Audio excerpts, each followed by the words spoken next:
Can anyone else hear? I cannot hear him. He must be muted and doesn't know it. Sorry. Okay, hopefully now you can hear me. Question number 5. Why would somebody hold that he can't charge rent for a house in Yerushalayim? 1, because people are coming to do a mitzvah, so he can't charge them. 2, because they don't belong to the owner. 3, because they belong to Shevet Binyamin. 4, because they belong to Shevet Yehuda. Because they don't belong to the owner. Right, Yerushalayim divide is belonging to all Jews equally. If somebody sold a shul with the approval of the town, because they don't belong to the owner. If somebody sold a shul with the approval of the town elders and the council of the city, what can you do with the money? You could buy a Sefer Torah, you could buy another shul, you could do whatever you want with the money, or you could do whatever the town council wants, obviously besides four things, like a bathhouse, etc.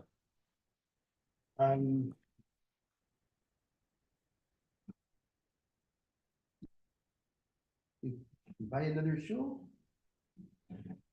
I would say whatever you want, but you say buy another shul, okay? That's because you're getting the money from the town council, so change it up. When could you break down the old shul building? Never break it down when the plans are in place for a new one, when the new one is being built, or when the new one is finished. Okay, when the plans are. D. B, you're saying B, when the plans are in place for the new one? D. Oh, D, when the new one is completed. Okay. Hopefully we'll see what the answer is at the end. What is an example of tashmishe mitzvah? An article used for a mitzvah. It's like besamim, right? That you use. It's not kedusha. You don't have to put into geniza after. When you throw it out, don't throw it out directly in the garbage. You throw it out, in a bag, or if it's in a container, in the container. So, what an example of tashmishe mitzvah? Tzitzis, the mantle of a sefer Torah, tefillin, or a sefer Torah. The mantle of a sefer Torah, B. That's tashmishe mitzvah. The sefer Torah has Hashem's name in it. No,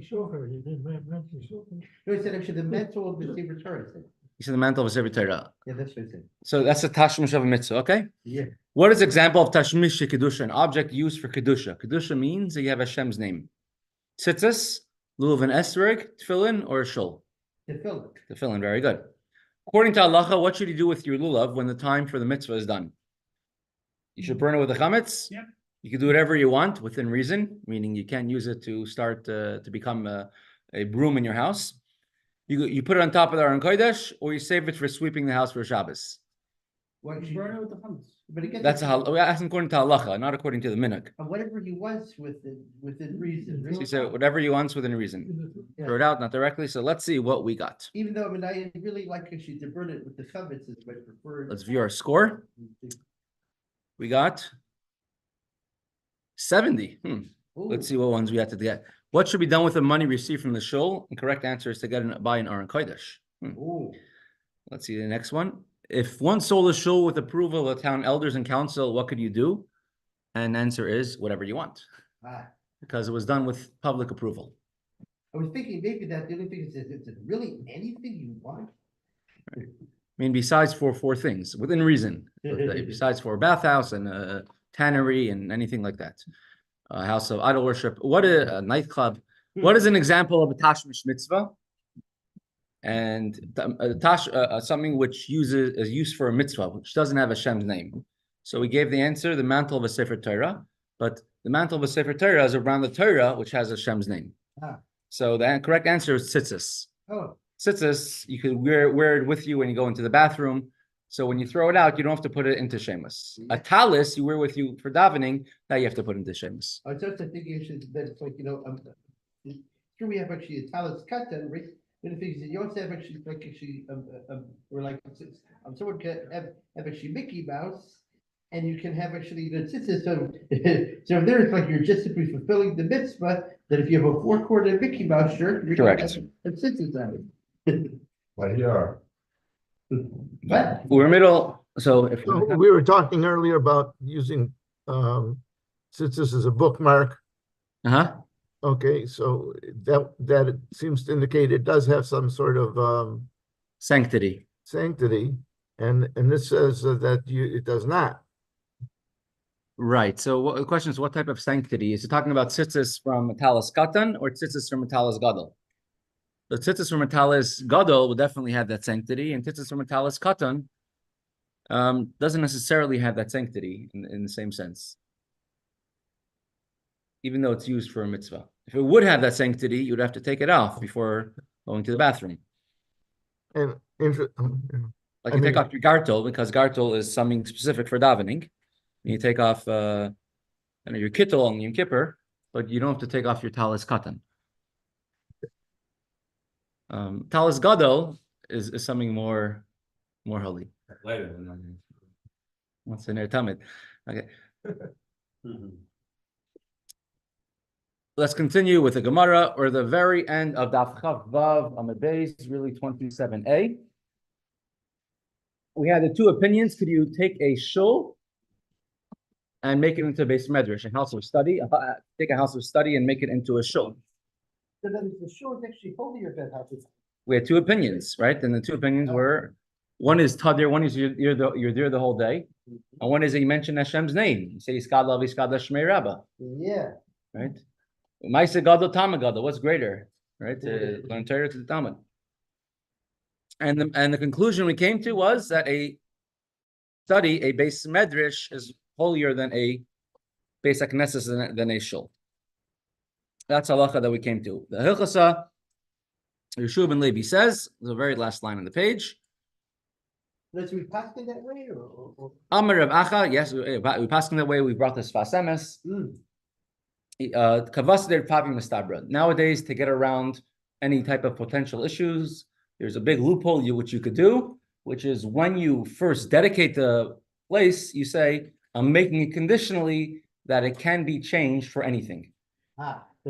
And then it could even become a non-shul afterwards. Like a Chabad house, for example. Right? You could use it to make it a shul, and then you could use it to have a gym for the kids, and then you could use it to make a big Purim party, and then you could use it for a bar mitzvah, and then you could use it again for having a base medrash. I mean, isn't Rabbi Weinstein's house also a Chabad house? Correct. Yeah. Right. I remember when they were adding on the addition to yeshiva, Yeah. they were very specific to call it a multi-purpose room, multi- as opposed to, For sure. Yeah, and it was Montreal in the yeshiva. I'm not sure what's today. Maybe Montreal already renovated, but when I was there, the big shul on Shabbos was a gym, and they had the Aron Kodesh wasn't a big Aron Kodesh, and they had a little small mechitza in front of the Aron Kodesh, and the kids were playing ball, and was banging against the mechitza, and the Aron Kodesh, right? Okay. Still there like that. Let's go into a little bit of Yerushalayim. May be built very, very soon, and Yerushalayim is now on the news quite a lot. So the kedusha of a shul is very great. We learned you cannot destroy a shul. Even if you have in mind to build another shul, the next shul already has to be built before destroying the old shul. How could Hashem destroy Yerushalayim? How could he destroy the Holy Temple? And even more than that, in Yerushalayim, we're going to learn now, you had hundreds of batei medrash, hundreds of houses of study where people sat and learned Torah the whole day and the whole night. You had people, beautiful, like Reb Shimon Bar Yochai, who was Terasu Minasu, who sat and learned Torah the entire day. So Darish Bar Kapara, Jerusalem divided. That's what we're going to learn about. What is greater? Kedusha of the holiness of a beis medrash, the holiness of a beis knesses, a shul or a house of study. Says Bar Kapara, Mai dichsiv. What is the meaning of that which is written in Melachim by the destruction of the first Beis HaMikdash? And it states, Vayisraif as Beis Hashem.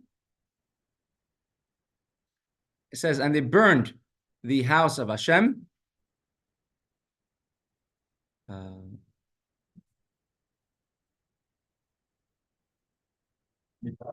I think we have.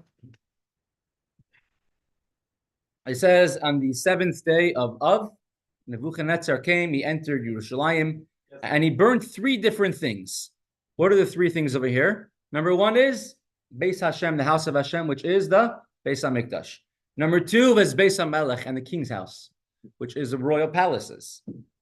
Number three, that's called Bat Yerushalayim, all the houses of Yerushalayim. Number four, that's called Beis Gadol Saraf Ve'esh, and every great house in Yerushalayim, he burned in a fire. He destroyed the entire city. And he took everyone, he destroyed the Beis HaMikdash, and he took everyone as slaves. So what is the meaning of this pasuk? What are these different divisions? So he goes, Beis Hashem, the house of God that Nebuchadnezzar destroyed, Zeh Beis HaMikdash, this is the holy temple that Nebuchadnezzar, the king of Bavel, destroyed. Beis HaMelech, he destroyed the house of the king, Elu Palterin Shamelech. These are the king's palaces, and very shortly we'll show you a little clip where we could see it visualized. It's called Bata Yerushalayim, and then afterwards it says Nebuchadnezzar destroyed all the houses of Yerushalayim. Kimashman, that's like it sounds. He destroyed every house in Yerushalayim. We have enemies doing the same thing to us today in the Holy Land, trying to destroy every single Jewish house. And then it says Nebuchadnezzar destroyed every big house, every house of greatness. What is a house of greatness? Who is it referring to? Who's great? Does it mean you have great people living in the house? Rabbi Yochanan and Rabbi Shiur ben Levi. Rabbi Yochanan and Shiur ben Levi, each of them have an opinion. What does it mean, a big house, a great house?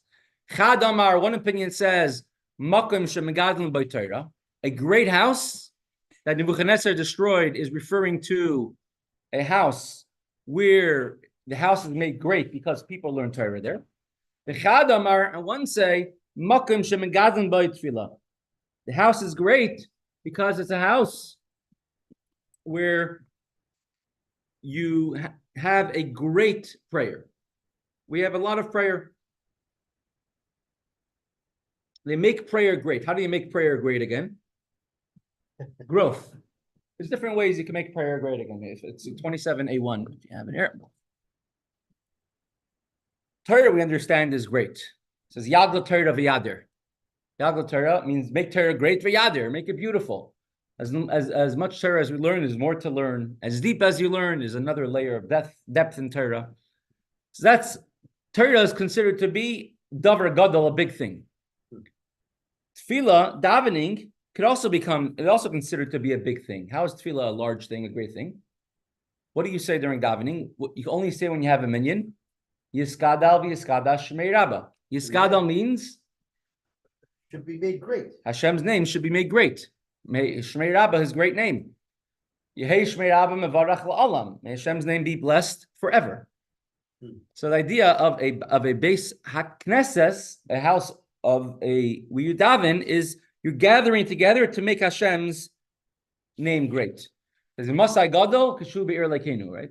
Gadol Hashem Hu Be'ir Lekenu. Hashem is great. When is he great? When he's Be'ir Lekenu, in his place of Lekenu, place where Hashem is made great. Ben Ish Chai writes, in a shul, you also need 10 people, which is a minyan. It's called Tfilas Rabim. And the tefillah itself becomes longer. Gadol means big. The tefillah, instead of when you daven at home, how long does it take you? Much faster. Much faster, unless you get distracted in the middle. Yeah. And you start cooking yourself a breakfast in the middle of davening. But otherwise, if you're davening, of course, davening is much greater. It's much longer. When you gather many people together, also your tefillah is accepted by Hashem. You have Chazar Sashatz. And Chazar Sashatz is even greater than silent Shemana Esrei, and hence you add so many additions, like Brechas Kohanim, etc. So this is what it means. This is why he would say that a Bayis Gadol, a big house, is a house of davening. House of learning, of course. Yagel Torah v'yadir. It's interesting, the Ben Ish Chai also adds, if you look at this pasuk, you look at the verse, the order is very exact. First he says that Nebuchadnezzar, the first thing he burnt was he burned the house of Hashem, the house of the king, the house of Yerushalayim, and the Beis Medrash. It says that if Jews are learning Torah, their enemies cannot rule over them. David HaMelech, when he was learning Torah, was not able to be killed by the Malach HaMavis. So the king could not have started off trying to destroy the Batei Medrash because he wouldn't have been successful. Even in the Holocaust, when the whole Slovakian Hungarian Jewry was deported, was sent to Auschwitz and ghettos, and they only left one place around called the Nitro Yeshiva, Michal Ber Weiss Mandel. You see it even in contemporary times. Torah is what protects people, right? What's protecting the Jewish people in the land of Eretz Yisrael now? People sitting and learning Torah. So if Nebuchadnezzar would start off with a Bayis Gadol trying to destroy the house, the Batei Medrash, he wouldn't have been successful. So first, he destroyed Beis Hashem, the house of Hashem. Then afterwards, he destroyed all the houses of the kings and the people in the city. Once there's no people to learn Torah, then he could destroy the Batei Medrash. Also, he destroyed the Beis HaMikdash because he didn't want people to daven, because davening could also get rid of a bad decree.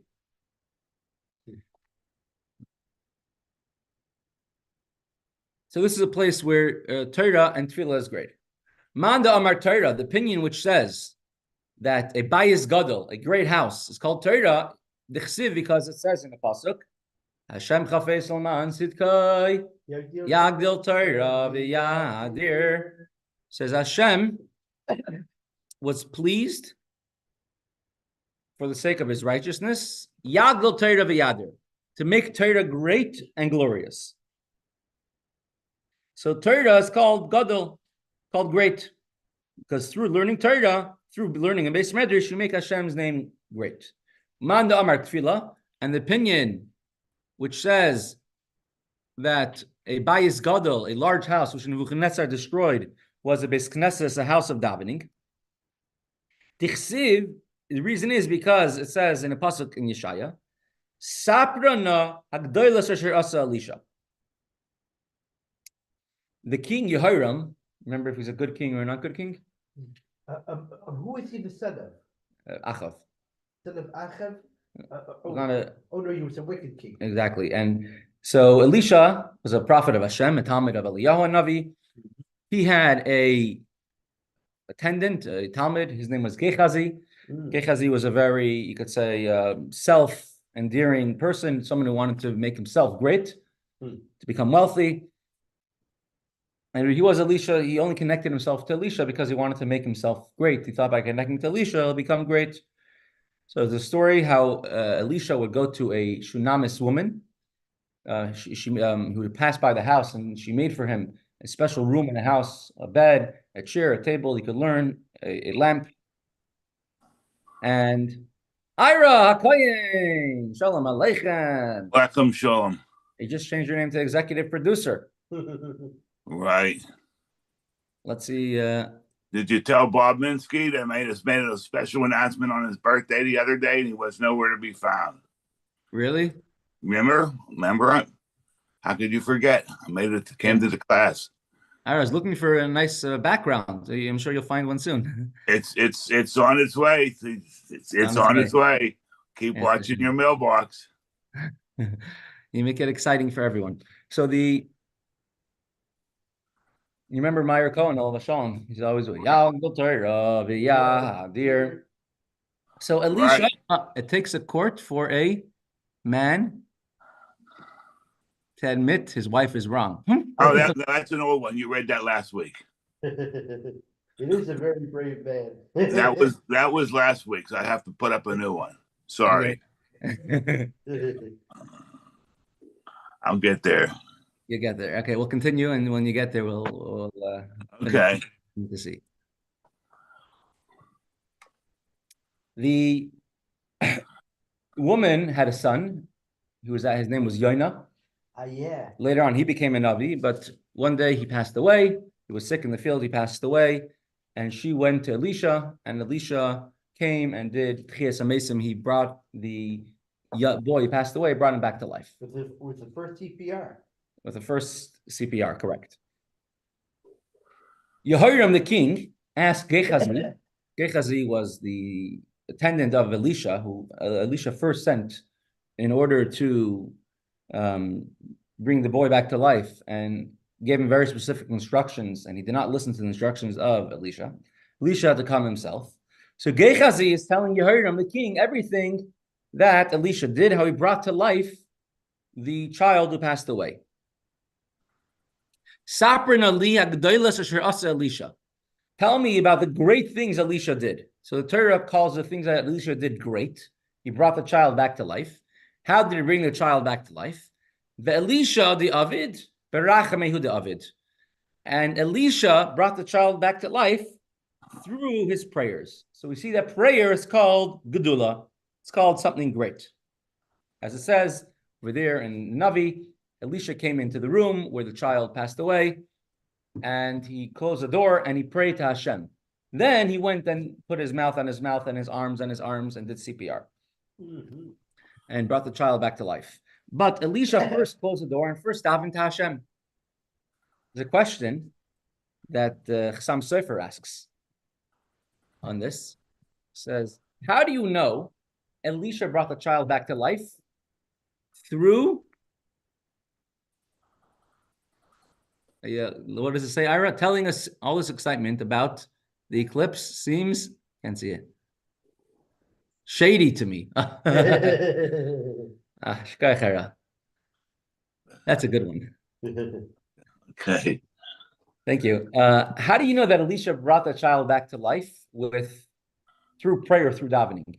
Maybe he used what's called shemus, a Kabbalah, knowing the names of Hashem. And we're bringing a halacha from this, that a bias, a practical halacha is that many opinions hold that a house of davening is greater than a house of learning because it's called Gadol in the story of Elisha. Who asked the question? Sam Sefer. Oh. So how do you know that? From where do we see that the child was brought back to life through tefillah? Maybe it was with the power of his shemus and knowing the names of Hashem.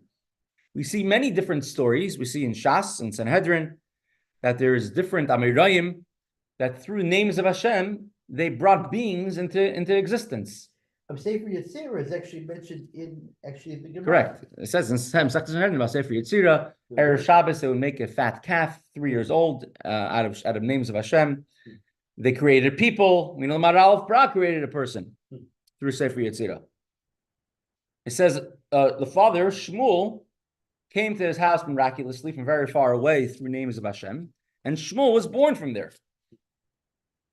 So how do you know that Elisha brought the child back to life through prayer, and then hence the halacha we're learning, as opposed to bringing it back from the names of Hashem? And we do see that we see that Shemus, Sefer Yetzirah, is called Gadol, it's called great. Because it says in Mesechta Sukkah that Davar Gadol, a big thing, is Meiser Merkava, secrets of the Torah.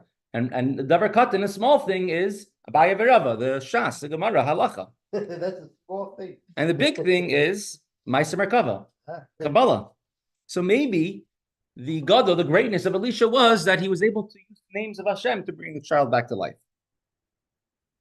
So the Gemara answers, so Chaim Sefer answers another Gemara. He brings 4 different Gemaras, 3 in the question, 1 in the answer. He says, the Gemara Mesechta Kiddushin says that the names of Hashem are only given over to someone who is humble, who is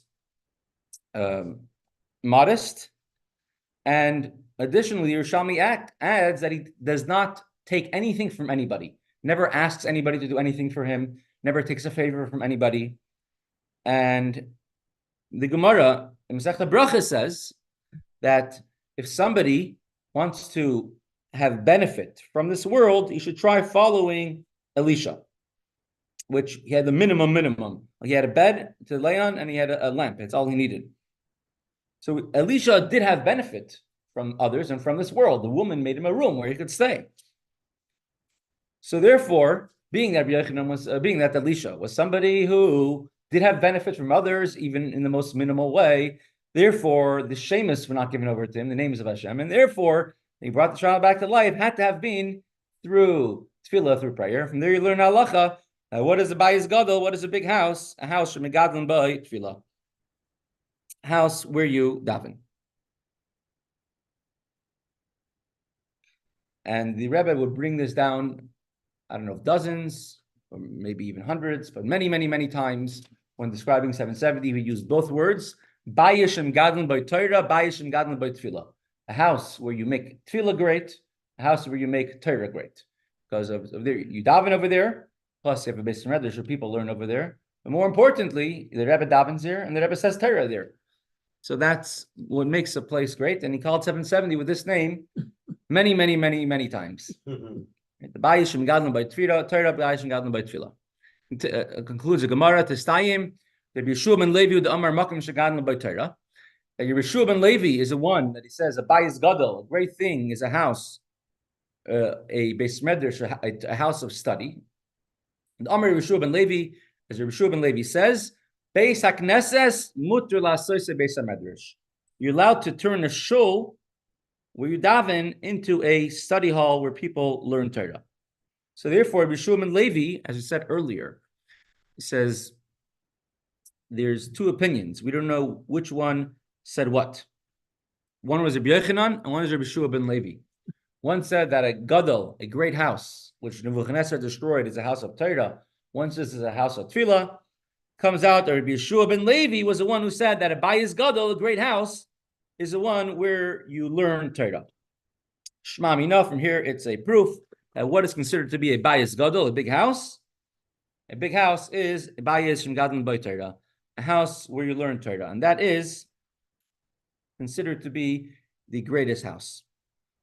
Megadlin means where you learn? No. Megadlin means where you make great. You make great. Which means Yagla Torah v'Yader, one who learns Torah more and more, because you have pilpulim, questions, answers, you have chidushim. That says Megadlin by Torah. According to this is an interesting question that comes up. We had two opinions, Rabbi Yeshua ben Levi and Rabbi Yochanan. One said that a great house is a house of Torah, and what was that? Rabbi Yeshua ben Levi. So it follows, Rabbi Yochanan is one who says that the greater was greater than a house of study, a house of prayer. Yeah. What's the question? Because Rabbi Yochanan says that people who are like Rabbi Shimon Bar Yochai, who's Teirasan Uminasan. Okay, I have to go. Sorry.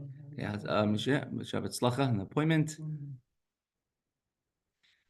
Right, let's connect this to Lag Baimer. Says Rabbi Shimon Bar Yochai, who was Teirasan Uminasan, who learns Torah. Rabbi Yochanan says, right? Friends which are learning Torah do not stop to daven. They could stop to say Shema as it's a mitzvah, but they don't stop to daven. And that's halacha. Says Rabbi Yochanan, this is Lo Shanu El Kagoyin Rabbi Shimon Bar Yochai v'Chaveirav Shtei Uminasan. The people which don't stop for davening because they're learning Torah is people like Rabbi Shimon Bar Yochai and his colleagues, because Torah is their trade. Torah was something that would be occupied all the time. Going anu, but people like us, which anyways interrupt our Torah learning for some other reasons. Mafsikin l'kriyah shema v'tefillah. We make a pause and we stop learning in order to daven and in order to say kriyah shema. Now, Rabbi Yochanan in our Gemara over here just said that what is a greater house? A house of tefillah, a house of prayer. And Rabbi Yochanan over there in Mesechta Shabbos says that what's greater, learning Torah or davening? He said learning Torah is greater. Hence, Rabbi Shimon Bar Yochai does not interrupt. Yeah. So it's a contradiction based on this on Rabbi Yochanan. So there's two parts of davening. One part of davening is praising Hashem. One part of davening is asking what you need. So when they don't interrupt for davening, they don't interrupt to ask for their own needs. More important, they should learn Torah than ask for their own needs, because their own needs are Torah. They're people sit and learn Torah, but to praise Hashem, that is according to Rebbe more important than davening. Okay, we'll have a little intermission over here. I just wanted to bring up some maps of Yerushalayim. We said Yerushalayim divided into four different parts. Well, you had the house of Hashem, you had the house of the king, and then the house of the rest of the people, or the great houses. So if you see over here, this is from Bayis Sheni, the second Beis HaMikdash, the second temple. You have this is a picture is not so clear, but we'll have a video make it more clear. You see over here, during the times of second Beis Hamikdash, there were different groups in Yerushalayim, in the old city. And although it was a rebellion against the Romans, it was much more tragic was a Jewish civil war between themselves that took place. And that was a lot worse than the war against the Romans. The Chachamim, the sages, did not want to make a war against the Romans. They said, let's make peace. But there were Biryonim. Biryonim is the Jewish mafia, you could say. And among them, there were many different groups, and they all fought with each other. And they used to go from town to town, these Biryonim, and literally destroy Jewish towns, kill people. It was a terrible thing. And they were the ones who made the rebellion, the revolt against the Romans. And eventually the Romans came and they sequestered all of them back in the city of Yerushalayim. And so you had three different areas of the Biryonim in Yerushalayim. You had one area over here, which was, the name is John of the Giskoda. He was a Jewish person, but he took a Roman name. He was actually from Josephus. He was one of his enemies because he joined a different group of Biryonim. You had Shimon ben Elazar. He was the one who was inside the area of the Beis Hamikdash. And then over here, in the general area of the general Yerushalayim, there was, I'll see in a moment. Let's just, if we could share over here this, I'll share this video. Maybe hopefully it'll make it a little more clear. Let's make it full screen. I'll make myself small. Let me just fast forward a little bit. This is the day in which Jews around the world commemorate the loss of both. Yeah, Henry, you know him? No. Yeah.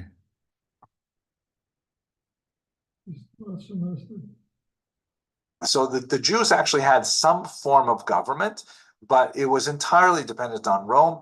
And Agrippa II was simply a toady to Titus, and followed the war. Make this large. Not sure what's. Was definitely on the Roman side, despite the fact that Jews were being killed all over Israel. But more significant than the fact that there was kind of a nominal Jewish leadership was the fact that there were multiple rebel groups active in Israel, and they were attacking each other. This was a situation where you had the so-called zealots, called the Biryonim in Hebrew in the Talmud, who are literally attacking other Jewish settlements. Ultimately, they're all going to find themselves in the fortified city of Jerusalem. Three major groups shown here in this particular schematic, which actually only shows it at one particular point of time because there were, changing allegiances between these groups. Elazar ben Shimon, John of Giscala, who happened to be an extreme rival to Josephus, and the ferocious Shimon bar Gioria, all held. Yeah, but that's a general idea. I think that's enough of this. Held different parts of the city of Jerusalem and the Temple Mount and even the sanctuary itself. They hated each other so much, they fought with each other so much that an incredible act of, communal stupidity, the zealots burned down each other's grain stores. And since they knew that Vespasian was on his way and the siege was inevitable, this was absolutely disastrous for the future Jewish war effort and virtually guaranteed that Vespasian would ultimately break the resilience of the rebels and take Jerusalem. And that. So each of these areas, one is the area right up. So that, you have the area of the Beis Hamikdash called Beis Hashem. This area right down here called the gates, that was the area of royalty. It's called Beis HaMelech. And this area over here, the Shimon bar Gioria's area, that was the area of the people of the city.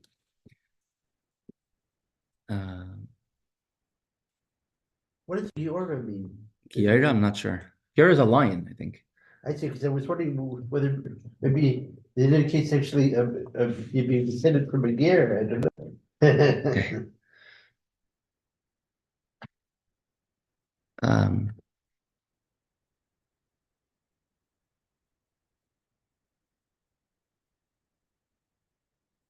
yeah.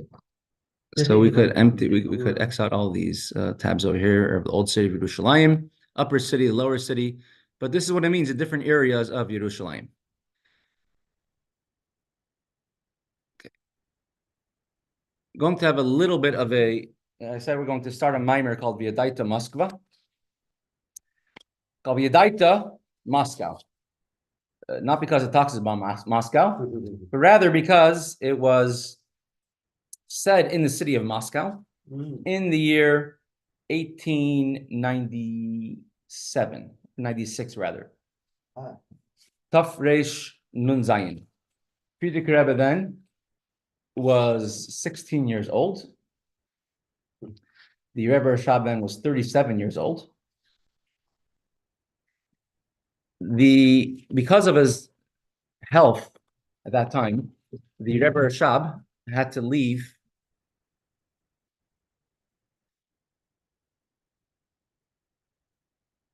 the Rebbe Rashab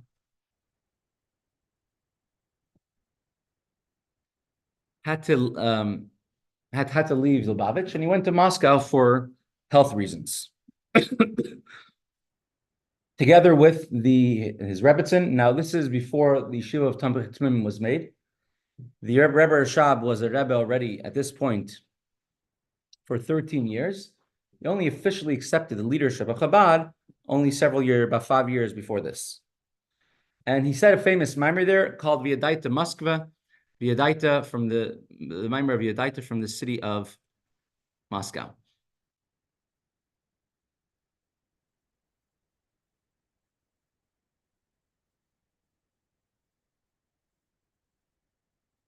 He was in the city of Moscow for several months now. Now, back then, the capital of Russia was not Moscow, like it is now, and during communism. Rather, the capital was Petersburg. And Moscow was the second to biggest city. It was the biggest city. It was a biggest city when it came to commerce till today. But it was the second biggest, but it wasn't the most important city in Russia. The most important city was Petersburg in the far north. Sometimes you have actually these first countries where you have officially a city as the capital, but the real administration is in another city. So you had Berlin, and then you had another city's the actual thing. Right. Yeah. So the Rebbe, the Friedrich Rebbe writes and discussing. He's 16 years old then. He got married that summer, Tafresh Nun Zayin. So he's writing and discussing in Elul, he got married, right after he turned 17. He's writing and discussing everything that happened over that trip in Moscow. Now, Moscow back then, as a Jew, you couldn't just live in Moscow. Similar to the way it was under communism, in order to live in a big city, you had to have a permit to live in that city. Otherwise, you were banished away. Now, the Jews in Russia were only allowed to live in a certain area called the Tchum HaMoshav, Pale of Settlement. And Lubavitch was in the Pale of Settlement, but Moscow and Leningrad and Petersburg, all these cities were outside of the Pale of Settlement. They did not want Jews settling in most of Russia. Now, being that the Friedrich Rebbe came from the family of the Alter Rebbe as a direct descendant, they were given special privileges, including allowing to be even in cities where Jews were not allowed to be. In Moscow, there were a number of Chassidim, a sizable number. Some had a permit to live in the city. Many of them did not have a permit to live in the city of Moscow. And they would try not being seen in the streets too much. If they're stopped, any Jew was seen on the street was always stopped, asked, where's your papers? And if they weren't, they were arrested. They were punished. And at this point, the Rebbe Rashab, he said several Amorim during that time. He was here for Tes Kislev, Yutes Kislev. Said several very important Mamarim.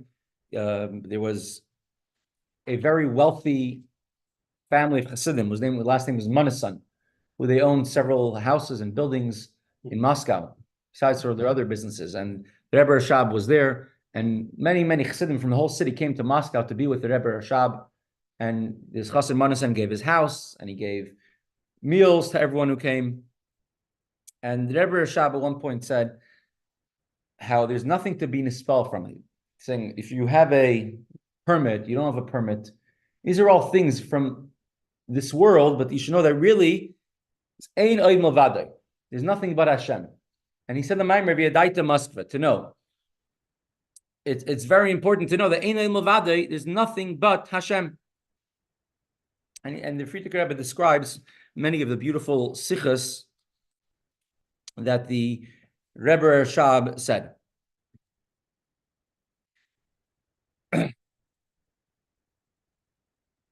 Now, this Maimer was one of the Maimarim, which Rebbe Rashab would say every couple years. All the Rebbes had a special Maimer that they would say every few years in order to purify the ear, just in order to bring holiness down to the world. This Maimer Veyadaata Moskva was one of them. The Maimer Veyadaata Moskva is very fundamental. It's one of the first Maimarim that people who are learning Chassidus, after they learn Tanya and start learning a little deeper, one of the first Maimarim they learn is the Maimer of Veyadaata Moskva, which talks about the idea of Einay Milvada is nothing but Hashem.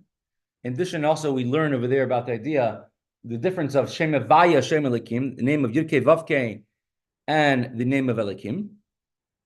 And we see how ultimately everything in the world is only created only in order to serve the Eibishter and to purify the world. And this was one of the Maimarim that the Rebbe Rashab said. And seemingly he felt that in Moscow they needed to have the Taras Ha'aver, the purity of the ear then. And the Rebbe has several Maimarim based on Veyadaata Moskva. But this is one of the first Maimarim because it's a very fundamental concept. And this concept is the basis of a lot of what's in Chassidus. How could you have Hashem who's unlimited, which is represented by Shem Havaya, and then how could you have Shem Elikim? You have a world which seemingly is going against Hashem, and you say Einay Milvadai, Einay, there's nothing but Hashem, and that's what the idea of Veyadaata Hayoyim you should know today. V'ashavosel levavecha, take it to heart. Ki Havayu Elikim, Havaya Zikei Vavkei is Elikim. So we're going to learn it with Rabbi Vigler's commentary, where somehow he takes this Maimer and he makes a beautiful title. How could good things happen, bad things happen to good people? And so, but you can understand it based on all the idea of a Maimer, and he divides it into 30 different lessons. So we're going to go according to his rendering of the Maimer. Okay, thank you for joining, everybody. Thank you, Rebbe.